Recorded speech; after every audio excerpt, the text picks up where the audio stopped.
Assalamualaikum warahmatullahi wabarakatuh. Perkenalkan, nama saya Muhammad Rofi'i, NIM 0536655034, Prodi S1 Ilmu Pemerintahan dari UPBJJ UT Banjarmasin.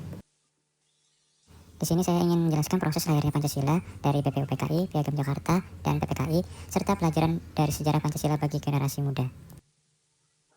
Pada masa pendudukan Jepang pada tahun 1942 sampai 1945, Indonesia diberi janji kemerdekaan. Untuk mewujudkan hal itu, Jepang bentuk BPUPKI pada tanggal 29 April 1945 untuk mempersiapkan kemerdekaan Indonesia. Sidang pertama BPUPKI pada tanggal 29 Mei sampai 1 Juni 1945. Sidang ini membahas dasar negara Indonesia merdeka. 3 tokoh penting mengungkapkan gagasannya. Yang pertama, Muhammad Yamin pada tanggal 29 Mei 1945 mengusulkan 5 asas, yaitu peri kebangsaan, peri kemanusiaan, peri ketuhanan, peri kerakyatan, dan kesejahteraan rakyat. Yang kedua, ada Profesor Dr. Supomo pada tanggal 31 Mei 1945 menyampaikan dasar negara yang bersifat integralistik, artinya negara tidak memisahkan kepentingan individu dengan masyarakat.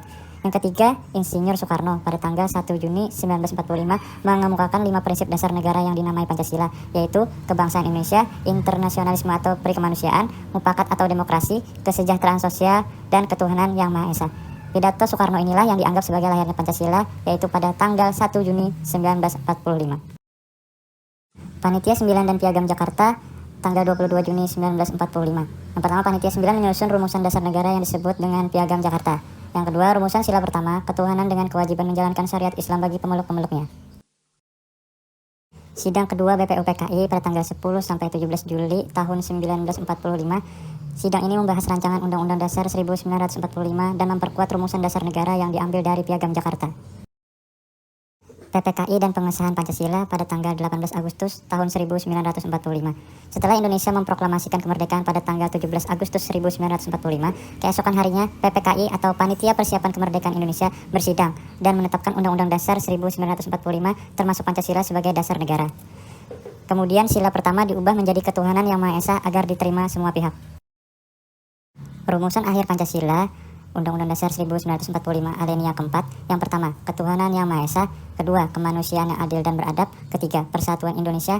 Yang keempat, kerakyatan yang dipimpin oleh hikmat kebijaksanaan dalam permusyawaratan perwakilan. Dan yang kelima, keadilan sosial bagi seluruh rakyat Indonesia. Nilai-nilai Pancasila yang tercermin. Nilai-nilai yang tercermin dari peristiwa tersebut yaitu yang pertama, saling bekerja sama dan gotong royong, seperti pada saat proses perumusan Pancasila oleh BPUPKI dan Panitia 9. Yang kedua, saling bermusyawarah dan mufakat dengan mengesampingkan perbedaan pendapat demi kepentingan bangsa. Yang ketiga, keadilan dan kesetaraan bagi setiap orang. Pelajaran yang dapat diambil dari peristiwa tersebut, yang pertama, pentingnya persatuan dan kesatuan di tengah keberagaman. Yang kedua, menghargai pendapat orang lain. Yang ketiga, kerjasama dalam perjuangan. Yang keempat, menerima keputusan bersama demi kepentingan bangsa. Lalu bagaimana nilai Pancasila masih relevan bagi generasi muda saat ini? Nilai-nilai Pancasila masih sangat relevan hingga saat ini dan dianggap sebagai pedoman hidup yang kokoh untuk menghadapi tantangan di era modern. Relevansinya terletak pada sifat yang universal, adaptif, dan kontekstual, serta kemampuannya untuk menjadi landasan dalam menjaga persatuan, keadilan, demokrasi, dan identitas nasional di tengah arus globalisasi. Sekian penjelasan dari saya.